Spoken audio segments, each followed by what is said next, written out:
여기 앉아 계신 국무위원 중에서 12월 3일 대통령 앞에서 계엄을 반대한다고 분명하게 본인 의견 피력한 사람 누굽니까? 손 들어주세요. 반대한다는 표현 쓰신 분 누굽니까?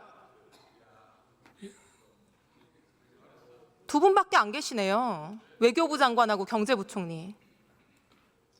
나머지는 걱정만 하신 거 아니에요?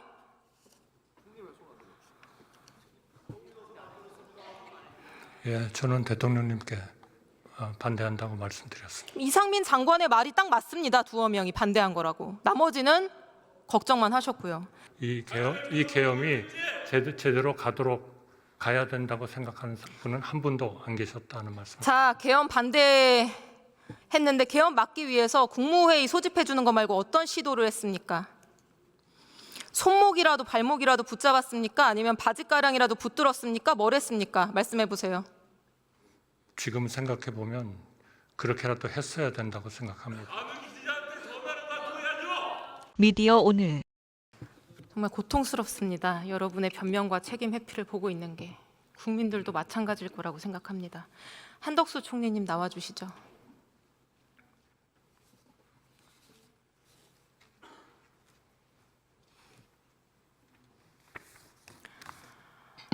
총리님, 오늘 조선일보 보도 보니까 대통령이 자진 사퇴할 생각 없고 탄핵 심판을 받겠다는 생각이라고 하는데 맞습니까? 확인하지 못했습니다. 아니, 대통령과 2년 7개월 함께한 국무총리가 모르면 누가 알죠? 제가 오늘 국회에 오느라고요. 별로 지금 확인을 못했습니다. 보도를 전제로 하면 대통령이 아직 어떤 결단도 없이 버티고 있는 상황인데다가 헌재에서 탄핵 심판 기각될 수 있는 신락 같은 희망을 가지는 것 같은데 대통령이 이런 무지막지한 일을 벌이고도 자리 지키겠다 연연하는 모습에 대해서 어떻게 평가합니까? 제가 지금 평가할 그런 위치에 있지 않다고 생각합니다. 총리, 몇 가지 확인하겠습니다. 앞선 답변에서 계엄 전 국무회의에서 찬성한 사람 없고 전원 다 반대하고 걱정했다고 답변했습니다. 맞습니까? 네, 그렇습니다. 사임한 이상민 전 행안부 장관은 행안위 전체 회의에서 그 회의에서 반대라는 표현을 쓴 사람은 두어 명 정도 있었던 것으로 기억한다고 그랬고, 송미령 농림장관도 찬반 묻는 자리 아니어서 표시 안 했다고 인터뷰했고, 오영주 중기부 장관도 늦게 도착해서 의견 개진하기 어려웠다고 답변했는데 총리 계속 반대하고 걱정했다 이렇게 얘기하는데 걱정은 반대랑 다른 거죠? 그분들도 전부 다 탄핵에 대해서는 찬성하지 않았습니다. 총리, 이제 와서 다 같이 반대했다고 얼렁뚱땅 퉁치지 마세요. 처음에는 여기 국무회의 참석 여부도 답변 안 하던 분들이 절반 이상입니다. 실제로 두어 명 제외하고는 명확히 반대했다는 입장 표명도 안 하다가 이제 와서 대통령 탄핵되고 본인들 감옥 갈 것 같으니까 반대했다고 입을 맞춥니까? 여기 앉아 계신 국무위원 중에서 12월 3일 대통령 앞에서 계엄을 반대한다고 분명하게 본인 의견 피력한 사람 누굽니까? 손 들어주세요. 반대한다는 표현 쓰신 분 누굽니까? 두 분밖에 안 계시네요. 외교부 장관하고 경제부총리. 나머지는 걱정만 하신 거 아니에요?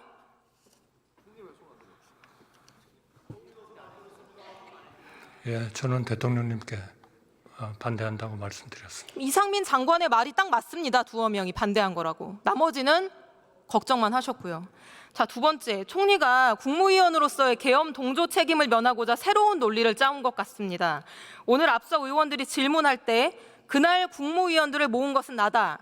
그러나 국무회의를 개최한 것은 계엄의 절차적 흠결을 보완하기 위한 것이 아니라 국무회의를 명분으로 국무위원들이 모여서 더 많은 국무위원들이 반대하고 의견을 제시하고 걱정을 제시해서 계엄을 막고자 하는 것이었습니다. 이렇게 답변했습니다. 네, 그렇게 노력을 했습니다. 즉 총리의 주장은 계엄을 추진하기 위해 개최한 게 아니라 계엄을 막기 위해 개최한 거다, 이런 주장입니다. 맞습니까? 그렇습니다. 그거를 흠결을 없애기 위한 거라면 훨씬 더 실체적이나 실제적으로 그 일반 국무회의와 유사한 그런 체제가 되었어야 된다고 생각합니다만 그렇게 되지 않았습니다. 그리고 국무위원들 모두가 걱정하면서 모여서 전부 다 그 반대 의견을 얘기했고요. 이것은 반드시 대통령님 앞에서 하느냐, 이거는 별로 중요하지 않다고 생각합니다. 문제는 저희가 그거를 저희가 그거 아니 그러니까 물론 대통령님을 찾아가서 얘기하고 다 이제 그렇게 했고요. 문제는 이거를 막지 못했다 하는 것에 대해서 정말 마음 아프게 생각합니다. 총리, 헌법상 국무회의 심의가 계엄의 절차적 요건이죠? 저는 심의 사항이라고 알고 있습니다. 헌법상 심의사항 맞죠? 네, 맞습니다. 헌법 89조 5호 대통령의 계엄과 그 해제는 국무회의의 심의를 거쳐야 한다. 절차적 요건입니다. 계엄법 2조 5항에서도 마찬가지로 국무회의 심의를 거쳐야지 계엄의 효력이 발생하도록 하고 있습니다. 헌법과 법률상 국무회의 열지 않으면 계엄은 그 자체로 성립이 안 되고 국회가 모여서 해제 요구를 하지 않아도 계엄은 그냥 그 자체로 성립이 안 되는 겁니다. 다른 것도 아니고 국무총리가 당연히 알아야 될 헌법과 또 계엄법에 나와 있는 내용입니다. 그런데 계엄의 절차적인 요건을 맞추기 위한 게 아니라고 하면 왜 정족수를 맞췄습니까, 총리? 그거는 그러한 정족수를 맞춰야 된다 하는 것으로 우선 그 연락을 하고 오도록 하는 그러한 그 상황이 필요하다. 총리, 빨리. 국무총리 구성원 숫자가 21명입니다. 국무회의 성립 요건은 11명이고요. 이 11명을 맞추려고 장관들 다 모이기까지 기다리느라고 대통령 기자회견이 20분 늦어졌습니다. 이거 이상민 장관이 진술한 겁니다. 아닙니까? 네, 좀 늦어졌습니다만 정확히 20분인지는. 아니, 계엄을 막기 위한 거면 왜 11명 정족수 채워질 때까지 장관들 기다리고 채워지자마자 6분 만에 산회했습니까? 아니 그러니까요. 걱정을 전달하기 위한 거라면서요. 왜 정족수를 맞췄습니까? 계엄의 절차적 요건, 헌법상 절차를 맞추기 위해서 그런 거 아니에요? 아니 어차피 그 실체적 이런 절차적인 이런 거를 미트를 못했기 때문에 그 회의 자체는 오히려 그거보다 저 대통령께 분명한 좀 하나의 설득과 그 하시지 않도록 하는 그러한 것들이었다 하는 말씀을 드립니다. 총리는 지금 전부 다 거짓말을 하고 있어요. 아니, 사실 전원 다 반대했다고 하는데 그것도 거짓말. 국무회의 계엄 막기 위해 개최했다는 것도 거짓말. 헌법상, 법률상 계엄에 반드시 필요한 국무회의 개최에서 절차적 요건 충족시키게 만들었으면서 이제 와서 법적 책임 회피하려는 거 아닙니까? 그래서 법적 책임 회피가 되겠습니까? 아닙니다. 모든 법적 책임은 제가 다 지겠습니다만 모든 국무위원들이 다 걱정하면서 반대 의견을 다 했습니다. 어느 누구도 이 계엄이 제대로 가야 된다고 생각하는 분은 한 분도 안 계셨다는 말씀. 자, 계엄 반대했는데 계엄 막기 위해서 국무회의 소집해 주는 거 말고 어떤 시도를 했습니까? 손목이라도 발목이라도 붙잡았습니까? 아니면 바지가랑이라도 붙들었습니까? 뭘 했습니까? 말씀해 보세요. 지금 생각해 보면 그렇게라도 했어야 된다고 생각합니다. 아는 기자한테 전화를 받아야죠. 아니면 국민들한테 알리던가. 여기 계신 장관님 중에 단 한 분이라도 대통령의 손목이든 발목이든 잡고 말린 사람 있습니까? 있으면 손 들어봐 주세요.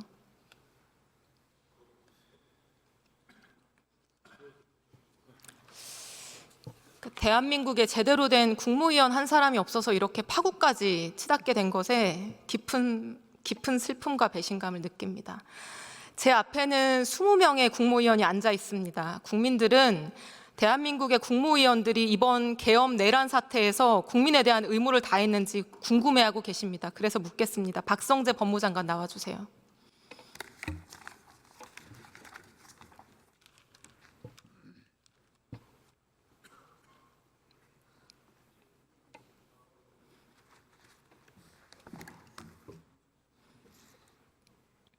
장관, 그날 국무회의에서 본인 뭐라고 말씀하셨습니까? 만약에 반대했다면 뭐라고 말하면서 반대했습니까? 그리고 무슨 행동과 노력했습니까? 의원님, 한꺼번에 다 모여서 회의처럼 한 사람씩 발표하는 게 아니었고요. 사람들이 오는 순서대로 대통령께 그 비상계엄을 한다는 이야기를 듣고 놀라서 다 각자 여러 가지 이야기를 하고 우려를 하고 또 국무위원들끼리 앉아 있으면서 이렇게 하면 어떡하냐는 등등 여러 가지 이야기를 했던 것입니다. 공식적으로 본인이 무슨 말 어떻게 했는지 물었습니다. 제가 이야기한 것은 제가 계속 말씀드렸지만은 구체적으로 말씀드리지 않고 제가 조사를 받거나 이러한 상황이 되면 그때 다 말씀드리겠습니다. 법무장관은 법률 전문가이자 대통령의 법무참모입니다. 맞습니까? 법무부 장관의 역할이 여러 가지 있는 것으로 알고 있습니다.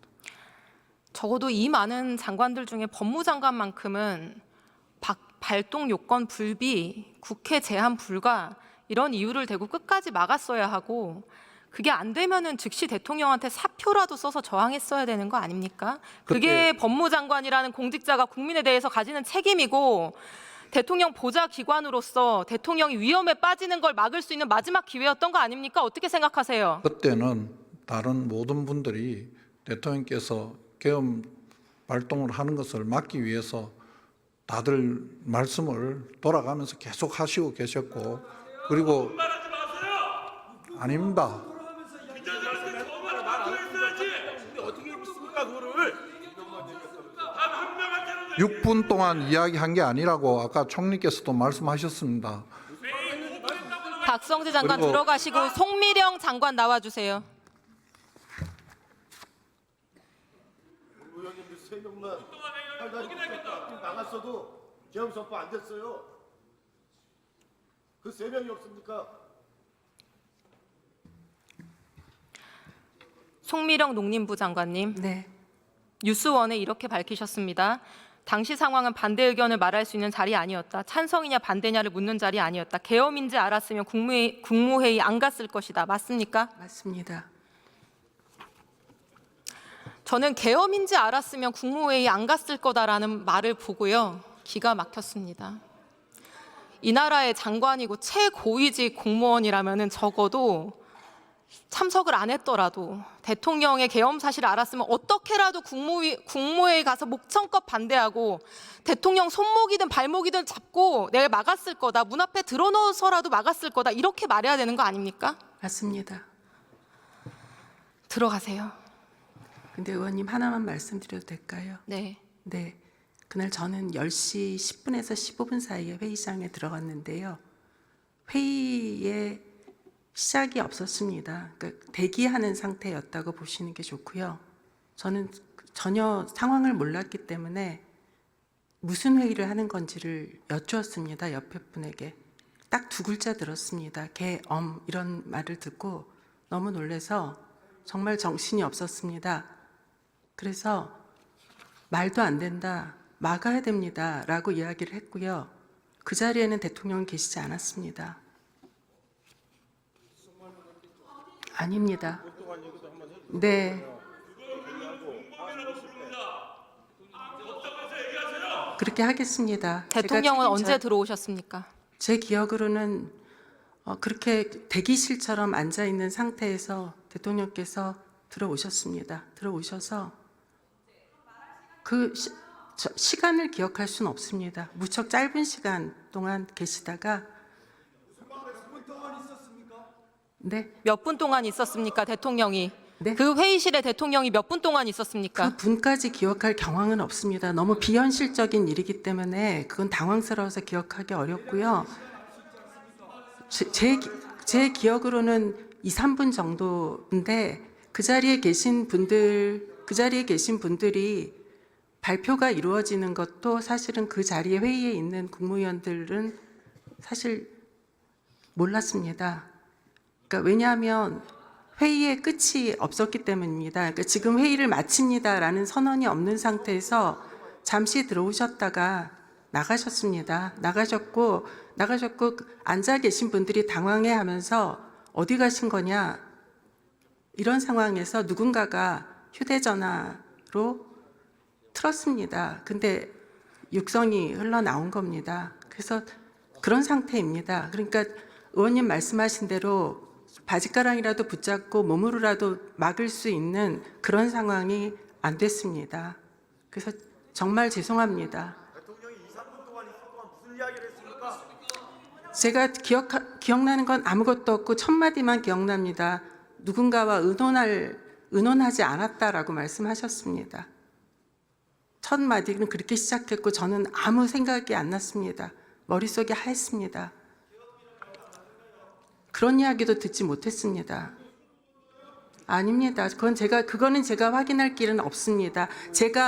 제 기억이 정확하지 않을 수 있습니다. 저는 그날 너무 경황이 없어서 정확하지 않을 수 있지만 제가 생각하는, 제가 지금 기억하는, 그리고 저는 이게 의무라고 생각합니다. 말씀을 소상히 드리는 게, 제가 아는 범위 내에서 소상하게 드리는 게 의무라고 생각합니다. 그래서 네, 그 정도의 장관님. 기억이 남아 있습니다. 12월 3일에 대한민국에는 국무회의도 국무위원도 없었군요.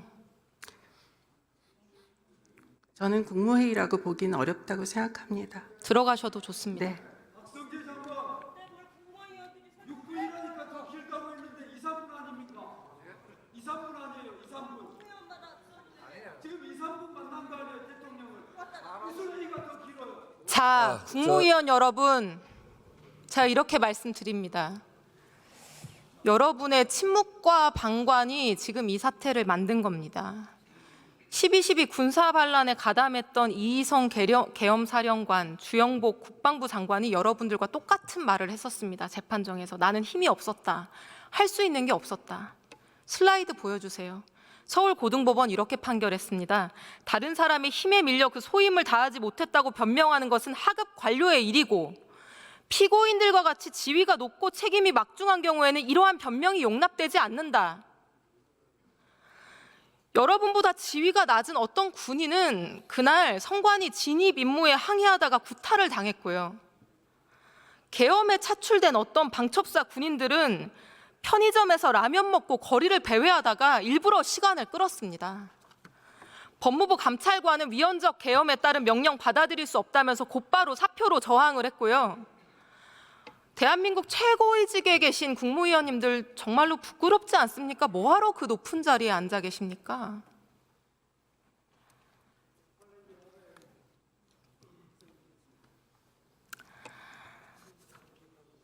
대통령의 계엄은 계엄 사유도 없었고 헌법상 법률상 계엄 효력의 대상이 될 수도 없는 국회를 건드렸고, 국회 통고, 국무위원 부서 절차도 생략했고, 심의도 없었고, 온통 위헌의 위법입니다.